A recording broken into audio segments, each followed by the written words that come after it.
Mercredi 16 décembre 2020, à Cagnac-les-Mines, près d'Albi. Il est un peu plus de 4 heures du matin. Nous sommes chez Delphine et Cédric Jubilard. Et normalement, à cette heure-là, tout le monde dort profondément.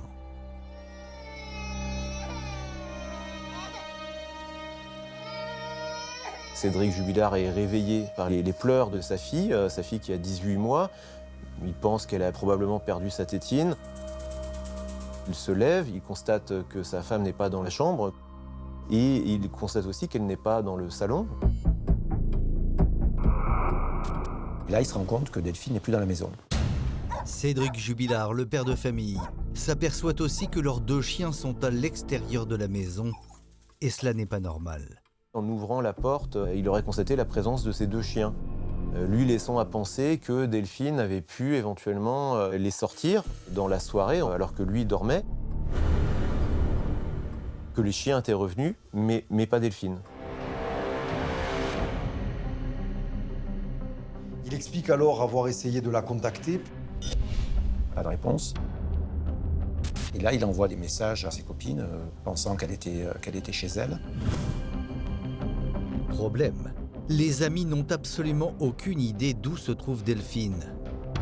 Il la cherche partout, il est 4h30 du matin, elle s'est littéralement volatilisée. Delphine Jubilard est une jeune infirmière de 33 ans. Maman de 2 enfants, en bas âge. Et depuis cette nuit du 16 décembre 2020, celle que les médias ont surnommée la disparue du Tarn n'est toujours pas réapparue. Je pense qu'elle représente Monsieur Tout-le-Monde, la mère de famille idéale, vous savez. Et une disparition de la mère de famille idéale, c'est toujours inquiétant pour tout un chacun. On ne rentre pas dans une histoire de disparition classique qui se règle dans les 48 heures ou ne serait-ce même dans les 2 mois qui suivent. On est à plus de 3 mois et à ce jour, on n'a toujours pas de réponse. C'est une disparition tout à fait mystérieuse. Il n'y a pas de corps, on n'a pas retrouvé la moindre trace, moindre indice. Donc toutes les pistes sont ouvertes, aucune n'est totalement refermée. Delphine Jubilard serait-elle partie volontairement pour changer de vie? A-t-elle été victime d'un enlèvement? Et son mari dit-il la vérité? Nous avons enquêté sur l'énigme Delphine Jubilard. Notre objectif, mieux comprendre les zones d'ombre de son incompréhensible disparition. Depuis la disparition de Delphine Jubilard, sa famille ne s'est pas exprimée. On sent bien qu'il y a une omerta absolue sur le cas de Delphine Jubilard. On le sait aujourd'hui, Delphine souhaitait partir, souhaitait quitter son domicile. Elle avait pris goût à plaire à d'autres hommes. Ça a très chauffé, il montait dans les tours. Quand je suis allée, c'est vrai que ça m'a un peu choquée. Peut-être que ça l'a rendu fou. Le mari, statistiquement, c'est souvent le coupable. Les gendarmes ont tout fait. Vous voulez le petit, soyons sérieux, vous cherchez la merde ou quoi?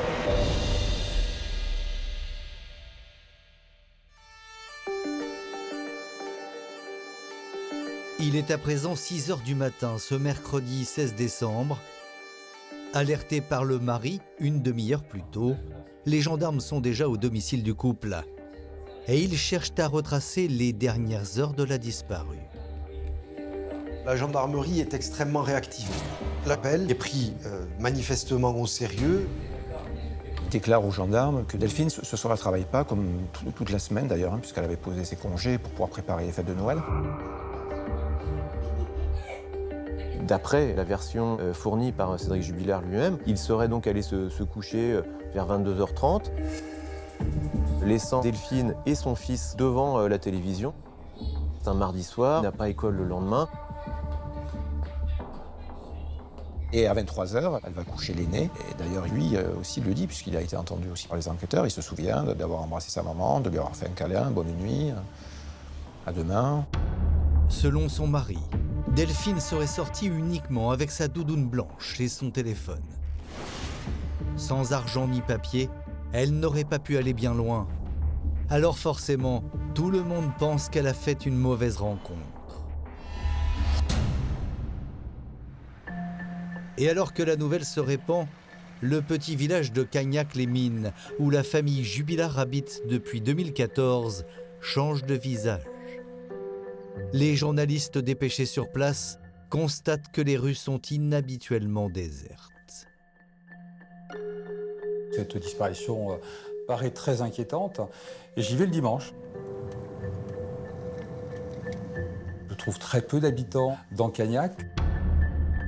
Les familles ont eu peur, puisqu'ils se sont peut-être dit, à tort ou à raison, bien qu'un rôdeur pouvait comme ça passer dans les rues la nuit à Cagnac-les-Mines. Et pourquoi pas s'en prendre à eux, à elles. On a senti qu'il y avait un genre de psychose, de grosse inquiétude. Cette électricité bizarre là où tout le monde devenait un peu suspect, quoi. Il faut dire qu'au démarrage de l'enquête, la piste du rôdeur semble bien se confirmer. En effet, les gendarmes ont mobilisé leurs chiens renifleurs. Ils ont suivi la trace de Delphine Jubilard, et ce n'est pas très rassurant.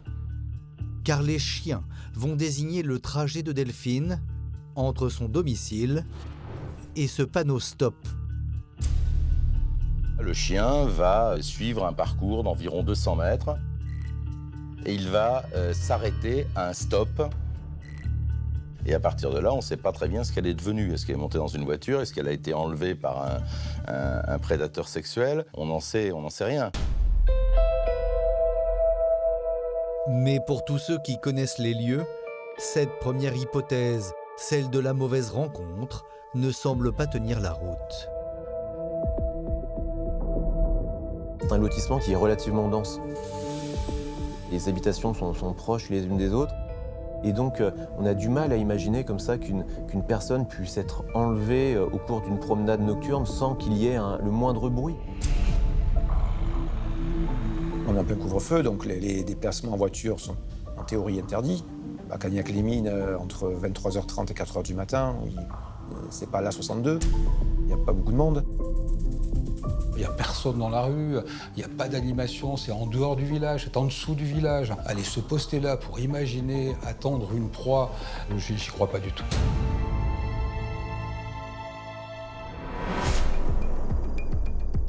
Pourtant, un autre élément entre les mains des gendarmes va jeter le trouble. C'est le bornage du téléphone portable de Delphine Jubilard, seul effet personnel avec lequel elle serait partie.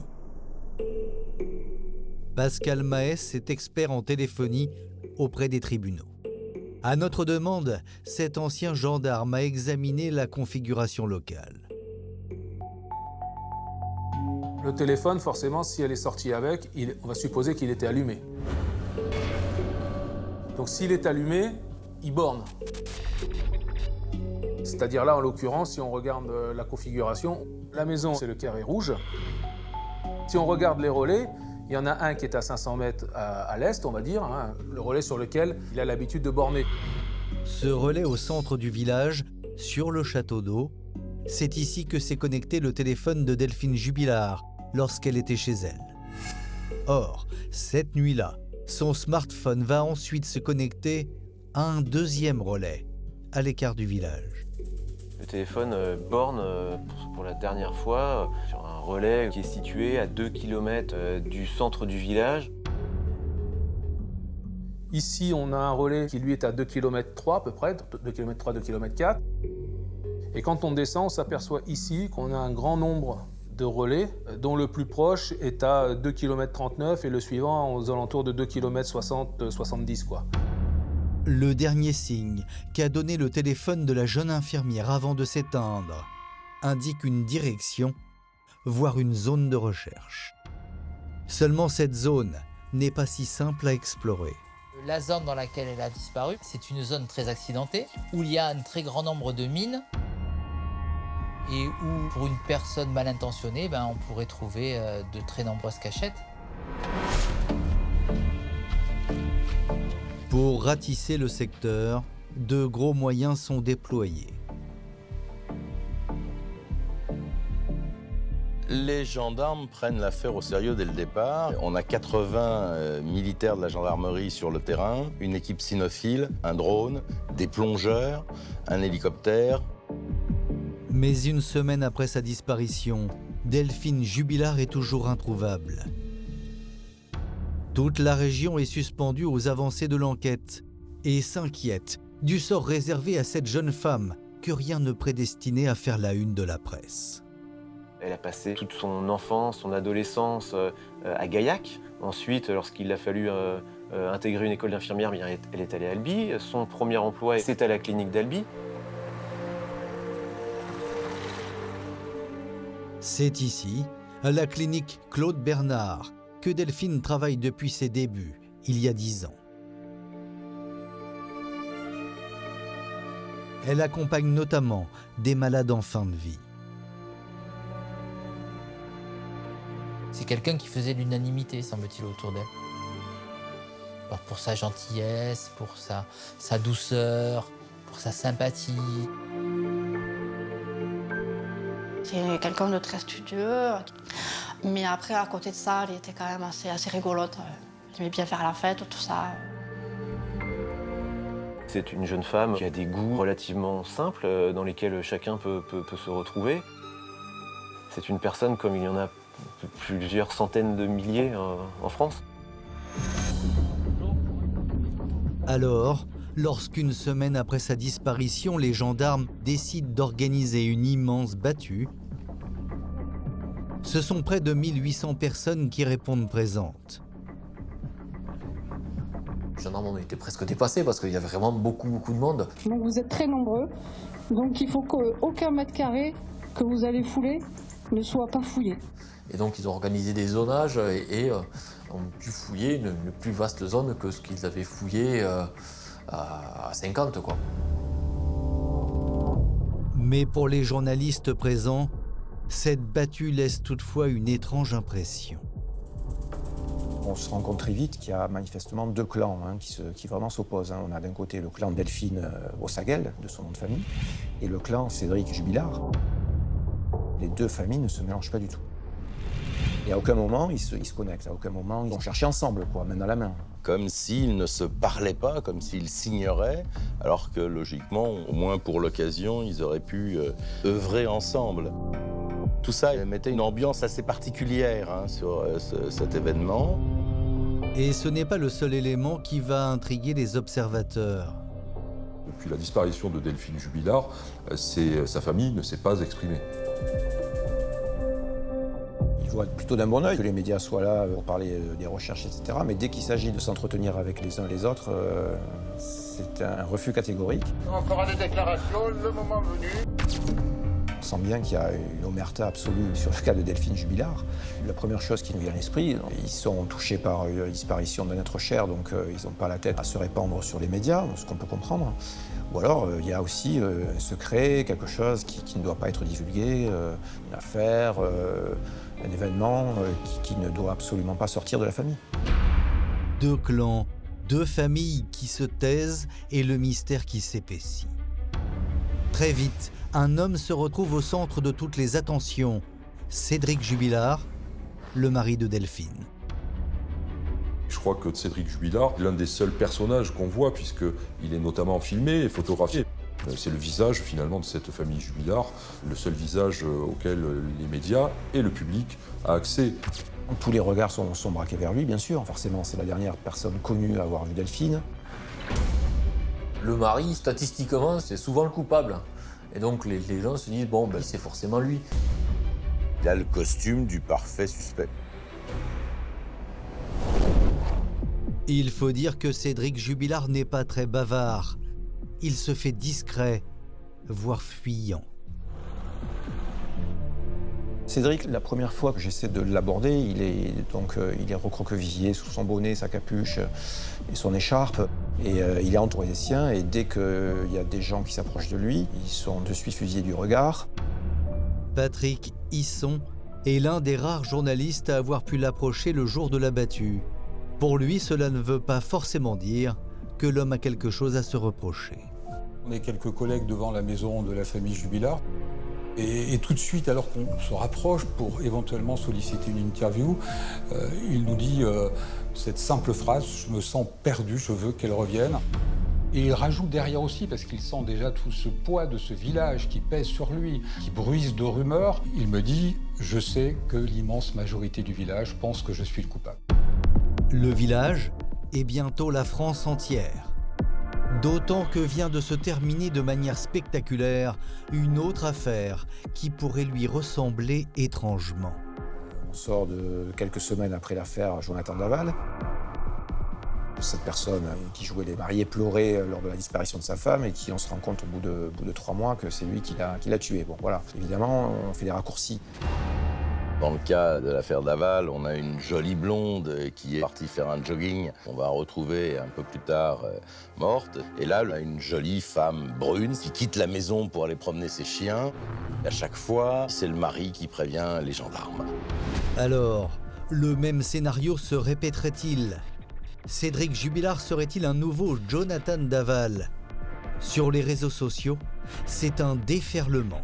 L'homme est cloué au pilori.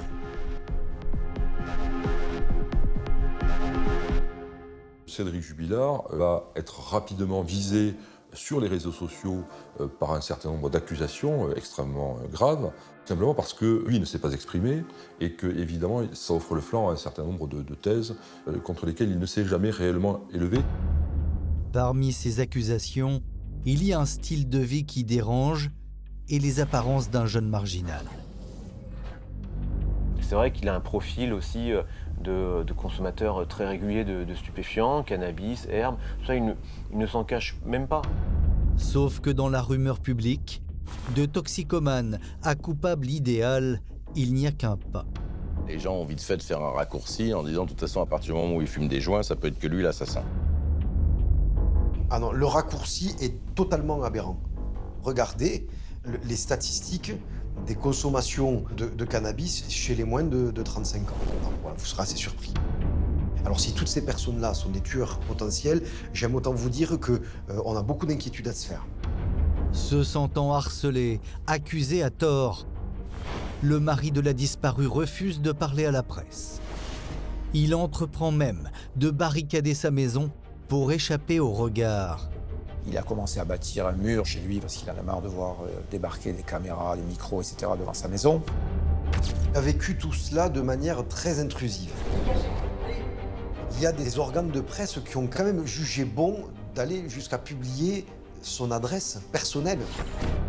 Oui, au bout d'un moment, lorsque cette intrusion-là était médiatique mais devenait physique, quotidienne, il a voulu s'en protéger pour simplement signifier « laissez-nous tranquilles lorsque je suis à la maison avec mes enfants, laissez-nous tranquilles ». Nous avons cherché à rencontrer Cédric Jubilard pour lui donner la parole. Nous l'avons finalement croisé un soir dans une rue de son village. Excusez-moi de vous déranger. S'il vous plaît. Moi, je vous excuse pas. Vous voulez le petit, soyons sérieux, vous cherchez la merde ou quoi? Non, vous voulez que j'appelle mon avocat et que je vous prenne en photo? Non, vous parlez-vous? Alors, qui est vraiment Cédric Jubilard? Pourquoi semble-t-il attirer les soupçons contre lui? Vous allez voir que dès le début de son histoire avec Delphine, Cédric est victime de préjugés. Delphine et Cédric Jubilard, c'est une romance qui commence un soir d'été en 2004 à Arthès, un petit bourg le long du Tarn, à 7 km de la ville d'Albi. C'est ici que les futurs mariés se croisent pour la première fois. En fait, ils se sont rencontrés très jeunes, autour de 18 ans, lors d'un anniversaire d'une amie commune. Ils se sont rapprochés tous les deux là, ce soir-là, dans une ambiance festive. On boit, on fume, on danse, enfin on s'amuse quand on a 18 ans. Delphine est encore lycéenne, Cédric lui est apprenti peintre. C'est pas le jour et la nuit, c'est pas le yin et le yang, mais c'est quelque chose un peu comme ça. Cette situation est relativement classique. On a une jeune fille de 17 ans qui découvre la vie. On a beau lui dire que c'est pas un mec pour elle, que c'est un bad boy, qui fume du shit, qu'il fout rien, etc. Elle y va quand même. Parce qu'elle a senti au fond d'elle quelque chose qui l'a fait vibrer et qui lui donne envie d'y aller. Contre toute attente, ce drôle de couple va durer. Pour Delphine, Cédric est sa première relation vraiment sérieuse. Et l'inverse est vrai aussi, hein, pour Cédric, Delphine est première relation stable, sérieuse, significative. C'est la première fois qu'ils sont fous amoureux. Je pense que chacun avait envie de se projeter dans une vie amoureuse, avec chacun aussi des problèmes liés au passé. Delphine a connu des drames personnels. Elle a perdu son père lorsqu'elle était très jeune. Donc ils avaient envie aussi de construire quelque chose ensemble, de se projeter dans un avenir heureux, harmonieux, avec des enfants, un foyer, une maison.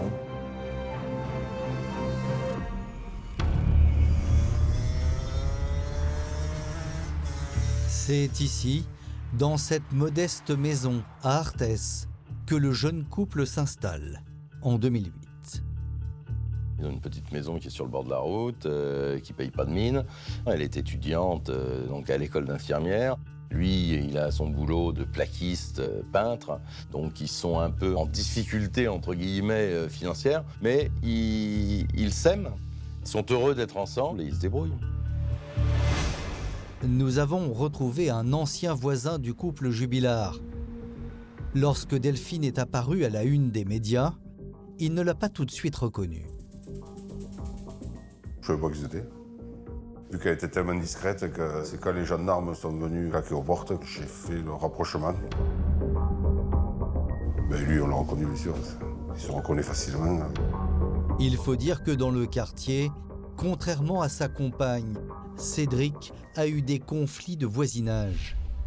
Au début, il était sympa, il disait bonjour. Après, petit à petit, pour des petits trucs, il s'énervait.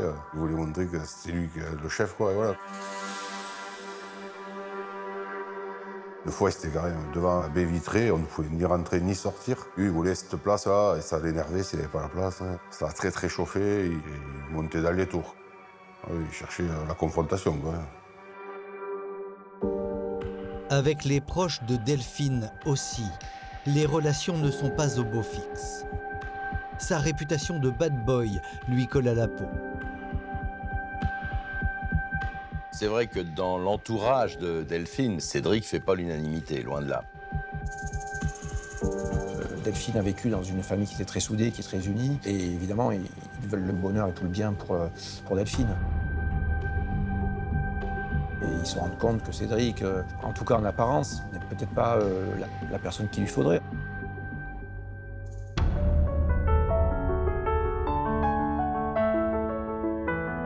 Pourtant, contre vents et marées, Cédric et Delphine affichent publiquement leur amour, comme le montre cette vidéo postée par Delphine pour la Saint-Valentin en 2009. Voici ce que la jeune femme écrit. C'est vraiment toi l'homme de ma vie, je n'ai aucun doute.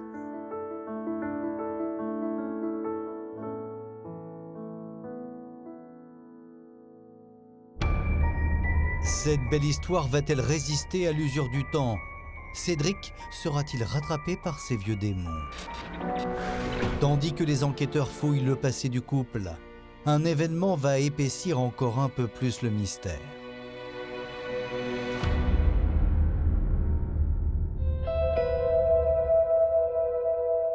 « 10 février 2021, voilà presque 2 mois que Delphine Jubilard a disparu et une information troublante fait la une d'un site local. Le téléphone portable de la jeune femme, que les enquêteurs n'avaient toujours pas retrouvé, se serait rallumé et il serait resté actif pendant plusieurs heures. Rallumer le téléphone à distance, c'est pas possible. Donc ça veut dire plusieurs hypothèses. Ce téléphone a pu être trouvé par une tierce personne. Et le réflexe de toute personne qui trouve un téléphone, s'il n'a plus de batterie, on le remet en charge et on le rallume. Deuxième hypothèse, c'est que ce téléphone, il a été rallumé par la personne qui aurait éventuellement enlevé la victime. Et la troisième hypothèse, c'est la victime qui a cherché à rallumer son téléphone. Elle est peut-être encore vivante et elle est partie avec une tierce personne de son plein gré.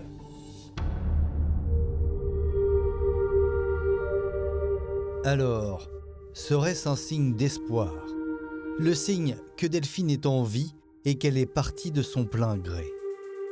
Pour tous ceux qui la connaissent, cette hypothèse est totalement saugrenue.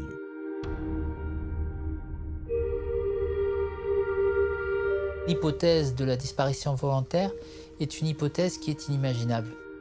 Ses frères, sa sœur, vous diront toujours qu'elle n'a jamais abandonné sa famille, jamais abandonné ses enfants. C'est pas possible. C'est une hypothèse qui est impensable. C'est une maman exemplaire. Les enfants, on n'aurait jamais pu les quitter. Jamais. C'est pas concevable, ça. Ça ne cadre pas avec le profil de Delphine. Ça ne cadre pas avec tous les éléments dont nous sommes en possession à ce moment-là, puisqu'elle avait pris ses vacances pour préparer les fêtes. Et oui, c'est une piste qui semble devoir être écartée par quasiment tout le monde. Hein. Pour autant, les enquêteurs ne peuvent exclure totalement la piste du départ volontaire. C'est pourquoi ils vont chercher ce qui aurait poussé Delphine Jubilard à quitter sa famille. Et contre toute attente, vous allez le voir, ils vont trouver quelque chose. Selon les apparences, tout va bien pour le jeune couple.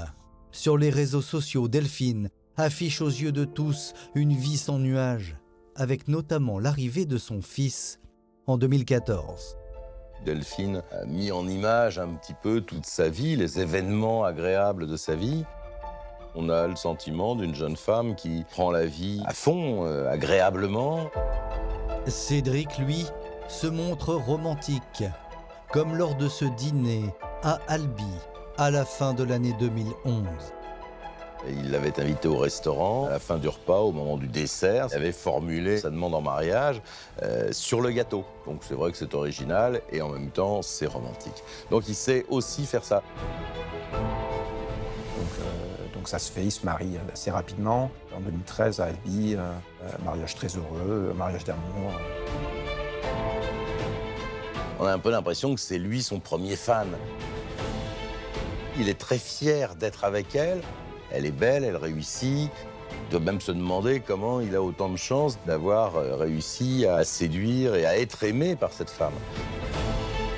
Ils veulent y croire à leur belle histoire et Cédric va tout faire pour être à la hauteur des espoirs que Delphine a placés en lui. Pour le lui prouver, le jeune homme va se lancer un défi à accomplir de ses propres mains.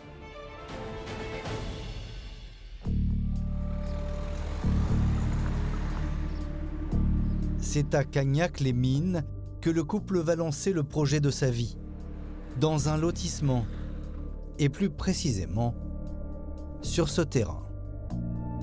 Ils vont ensemble acheter un terrain et construire une maison donc à Cagnac. Et là, il met un point d'honneur à la construire lui-même. C'est son métier, enfin, il est du bâtiment. C'était une belle promesse d'avenir, cette maison. C'était une façon de prouver à Delphine qu'il était capable de lui bâtir une maison. Pour sa princesse, Cédric voudrait ériger un palais comme dans les contes de fées. Piscine comprise. Dans le projet immobilier de Cédric, il y a une grande part d'utopie.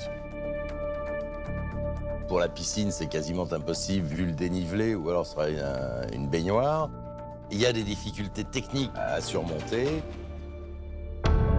Le pari est risqué, car dans le même temps, l'homme se lance à son compte en tant qu'artisan.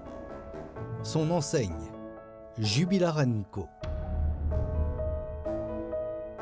Il avait quitté un emploi précédent parce que c'est vrai qu'il en avait un petit peu marre de...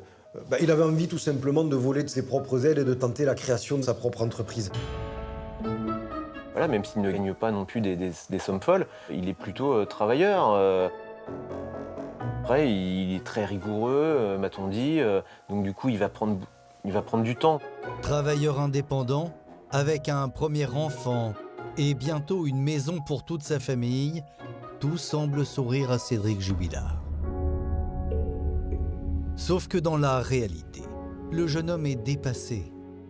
7 ans plus tard, le magnifique écrin qu'il avait promis à sa femme n'est toujours pas achevé. On a l'impression qu'on a mis les murs, qu'on a mis les toits, on a mis les fenêtres, et puis on l'a laissé un petit peu en l'état. Alors à l'extérieur, c'est très visible, il n'y a pas de crépi, l'espèce de store ou de volet était fermé. La maison, elle n'est pas finie, quoi. Vraiment, Quand je suis allée, c'est vrai que ça m'a un peu choquée. Je pense peut-être que Delphine, elle aurait aimé que ça soit un peu mieux. C'est manifestement un projet qui n'a pas été à son terme et qui pèse, oui, dans la vie du couple. Oui. D'autant qu'entre-temps, la famille s'est agrandie et le quotidien de la jeune maman est de plus en plus compliqué au milieu de ce chantier. Très vite, la réalité va s'avérer très compliquée par rapport à cette maison. C'est-à-dire que soit il n'a pas les compétences, soit il n'a pas le courage d'y travailler, mais enfin, toujours est-il que les travaux n'avancent pas. Il y a surtout un bazar énorme tout autour de la maison, avec des vélos, des jouets d'enfants, des débris divers et variés qui étaient entreposés là. Qu'il va falloir prendre un chemin compliqué pour pousser le landau. Enfin, très vite, le rêve devient un peu un cauchemar. Avec ce projet de maison, Cédric Jubilard aurait-il vu trop grand? Un événement totalement imprévisible va venir le mettre encore un peu plus en difficulté. Cet événement, c'est la crise sanitaire de la Covid-19. Pour le jeune artisan tout juste installé à son compte, c'est une catastrophe. Et malheureusement, l'année 2020 l'a rattrapé et il est vrai que ça ne fonctionnait plus du tout. Il a quelques contrats par-ci par-là, il a souvent des impayés, un confinement qui n'arrange pas ses affaires. Et donc l'argent commence à manquer. Et de l'autre côté, eh ben, on a Delphine qui travaille d'arrache-pied et qui est la seule à ramener de l'argent à la maison. Face à la crise sanitaire, la jeune infirmière, elle, est en première ligne. Un travail qu'elle exerce la nuit pour mieux s'occuper de ses enfants le jour. C'est la mère de famille quasiment parfaite. Elle gère tout. C'est la femme qui travaille de nuit pour gérer le quotidien de ses enfants. Les repas et tout ce qui va avec. Je faisais les nuits et après elle enchaînait quoi. Elle enchaînait la crèche et l'école et préparait à manger. Je me demande aussi si elle avait du temps pour elle, pour se reposer aussi. Surcharge mentale, maison en chantier, difficultés financières, un cocktail explosif pour le couple qui ne va pas s'en remettre.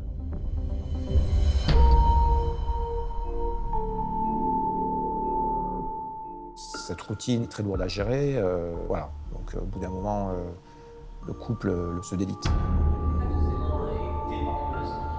On le sait aujourd'hui, Delphine souhaitait partir, souhaitait quitter son domicile.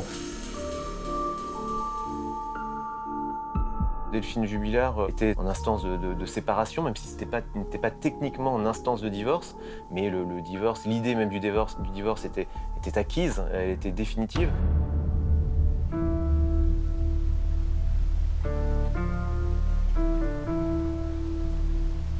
L'histoire d'amour de Delphine et Cédric aura duré 16 années. Et quelques semaines seulement avant la disparition de la jeune femme, la procédure de divorce est lancée. Le début de la procédure était lancé en fait courant octobre-novembre. Chacun avait pris un avocat et avait lancé donc les démarches pour divorcer. Cédric aurait accepté le principe d'un divorce à l'amiable.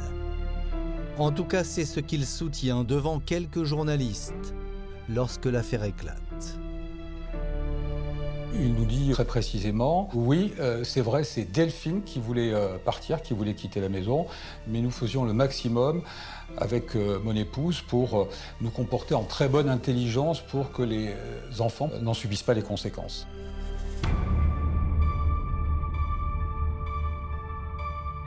Ils ne dormaient pas forcément dans la même chambre. Donc elle dormait souvent sur le canapé ou parfois lui. Il n'y avait rien de formalisé, hein. C'était un couple voilà, qui ne s'entendait plus et ils trouvaient des accommodements. Séparés, mais toujours ensemble, une drôle de situation. Surtout qu'apparemment Delphine envisage déjà sa vie d'après.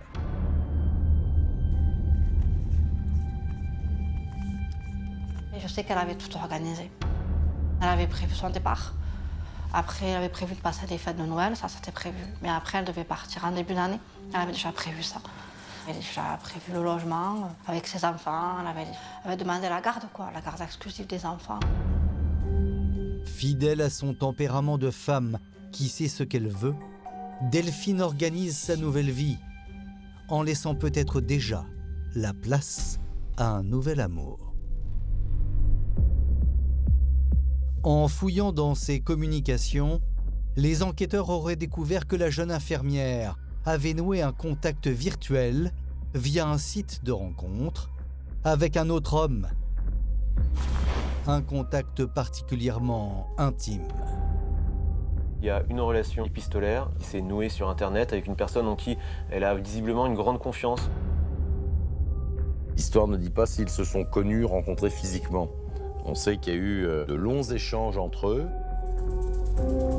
Il a été en tout cas son amant virtuel. Delphine s'était penchée auprès de quelques amis à elle, se sentait bien dans cette relation où elle se confiait beaucoup. Une sorte comme ça de jardin secret qui s'était construit entre eux. Elle pouvait se confier, dire des choses qu'elle ne pouvait sans doute pas dire ni à Cédric, ni à ses propres amis.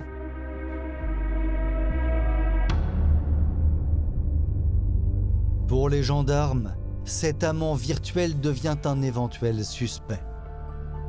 Et l'homme va rapidement être identifié. L'homme est marié, il habite Montauban, il a même été entendu par les gendarmes. Entre guillemets, il sort de l'équation parce qu'il avait un alibi en béton puisqu'il était avec son épouse dans la fameuse nuit donc, du mardi au mercredi 16 décembre. La piste de l'amant de Montauban tombe vite à l'eau, mais l'homme ne serait pas le seul que Delphine fréquentait sur Internet.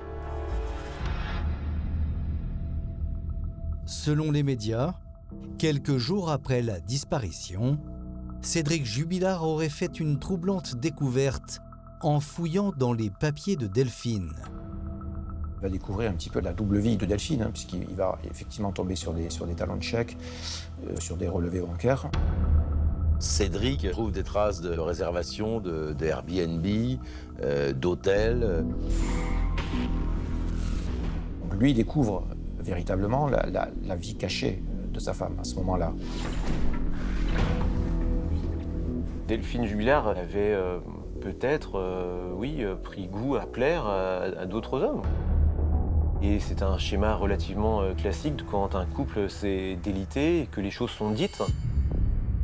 En apprenant ses escapades en catimini, les enquêteurs imaginent que si Delphine Jubilard a quitté son domicile en pleine nuit, ce n'était peut-être pas pour promener les chiens. Elle avait peut-être rendez-vous avec quelqu'un ce soir-là. Un amant, on peut l'imaginer. Cette trace olfactive qui s'arrête au panneau stop, ça invite à penser à un rendez-vous qui aurait été convenu à l'avance, où une voiture serait venue chercher Delphine. Un rendez-vous nocturne et qui se serait terminé en drame. Face à une disparition aussi mystérieuse, il est tentant de chercher une explication. Mais cette hypothèse, là encore, semble fragile. Bon, Delphine aurait quitté son domicile avec son téléphone en disant « Tiens, je vais faire coucou à cette personne qui est pas très loin ». Vous jugez que c'est crédible? On a rarement vu dans les affaires criminelles un amant qui vient d'arriver, entre guillemets, dans la vie de la disparue, être l'auteur. Les amants ne tuent pas leur maîtresse. L'hypothèse de l'amant meurtrier ne semble donc pas la piste privilégiée dans la disparition de Delphine Jubilard. Pour autant, cette possible double vie de la jeune femme ouvre une dernière perspective pour les enquêteurs et un retour au premier plan du suspect numéro 1.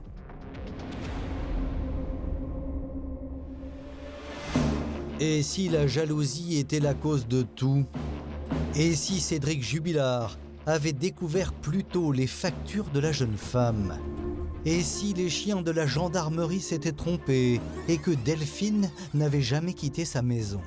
L'homme avait un profil, il pourrait désormais avoir un mobile sérieux. Et il y a effectivement l'hypothèse selon laquelle Cédric fouille dans les affaires de sa femme, découvre l'existence d'amis, d'amants, de gens qu'elle rencontre, virtuels ou pas virtuels. Peut-être que ça l'a rendu fou. Car contrairement à ce que Cédric a dit aux journalistes, l'homme ne semblait pas avoir complètement accepté l'idée de la séparation. Je pense qu'il a mal vécu quand même. C'est elle qui gérait tout. Quelque part, il part tout. Il part tout parce que, voilà, comme c'est le pilier, tout s'effondre. Delphine avait avancé son projet de vie future. Lui, visiblement, Cédric n'en était pas encore là. Il avait gardé quand même un petit espoir de réconciliation, mais bon, avec les enfants, il pensait qu'ils allaient pouvoir trouver peut-être un accommodement. Sauf que si Cédric espérait recoller les morceaux avec son épouse, il ne s'y prenait pas vraiment de la bonne façon, bien au contraire. Cet ami du couple a assisté à des scènes qui, aujourd'hui, prennent une toute autre dimension. Il l'a rabaissé devant tout le monde, avec des paroles des fois blessantes. Après, voilà, dans leur couple, j'imagine que ça devait être pire. Mais déjà, devant les gens, Cédric, c'est quelqu'un quand même qui est impulsif.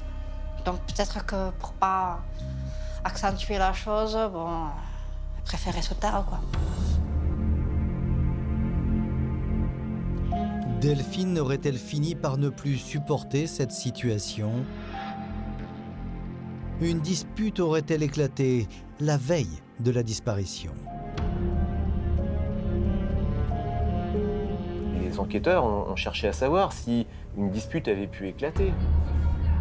Mais Cédric Jubilard et son fils contestent l'idée qu'il y ait eu une dispute particulièrement forte entre les deux époux.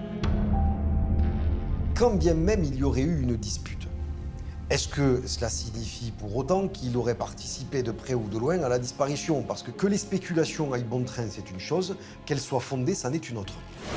Pour y voir plus clair, les gendarmes vont passer le domicile des Jubilard au peigne fin, à la recherche du moindre indice qui prouverait que la scène de crime est en fait sous les yeux de tout le monde. Tout a été fouillé, on le sait, de fond en comble dans la maison avec d'énormes moyens et les dernières technologies scientifiques. Les gendarmes ont tout fait. On a passé la maison au sonar qui permettent de rechercher des cavités entre les cloisons, dans les vides sanitaires, sous les dalles. La maison a été passée entièrement au Blue Star, le procédé chimique qui révèle des taches de sang même quand elles ont été lavées. Sans résultat. Tout a été analysé, jusqu'aux cheveux des enfants, pour déceler s'ils n'auraient pas été drogués cette nuit-là, afin qu'ils ne s'aperçoivent de rien. Les magistrats ont demandé une analyse toxicologique pour savoir s'ils n'auraient pas été sous l'emprise de somnifères, par exemple. Les résultats de ces analyses ne sont pas encore connus à ce jour. Officiellement, rien n'a été retrouvé, ni le corps de Delphine Jubilard, ni le moindre signe d'une altercation violente. En tout cas, rien ne filtre des investigations en cours. Les gendarmes sont très discrets, il n'y a rien, absolument rien qui sort. Et tant mieux pour l'enquête, parce que moins d'informations qui pourraient sortir pourraient mettre l'enquête en danger, bien sûr. Les enquêteurs ont peut-être un élément important sous le coude et qu'ils se gardent bien pour l'instant d'en parler. Ça, c'est tout à fait possible. À ce jour, si Cédric Jubilard a été entendu à plusieurs reprises, c'est à chaque fois comme simple témoin.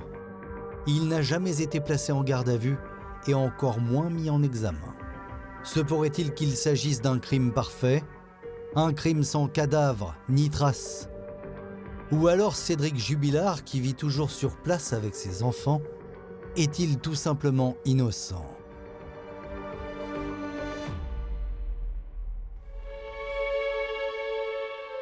De leur côté, les proches de Delphine se gardent bien de prendre position.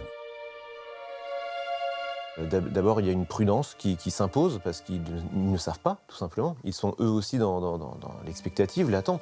Et puis, il y a une envie aussi de ne pas insulter l'avenir, puisque si l'on découvre que Cédric Jubilard n'y est pour rien, Il y a certaines personnes aussi qui craignent un peu un retour de bâton et puis de ne plus avoir de contact du tout avec Cédric et aussi avec ses enfants. Les semaines, puis les mois d'angoisse défilent. Pour les proches de Delphine, l'attente est devenue insupportable. Je gardais espoir, mais à côté de ça, le temps qui passe fait que cet espoir diminue jour après jour. Cet espoir, ça me nuise. Et si l'issue serait défavorable, retrouver le corps de leur sœur et trouver un lieu pour se recueillir auprès d'elle.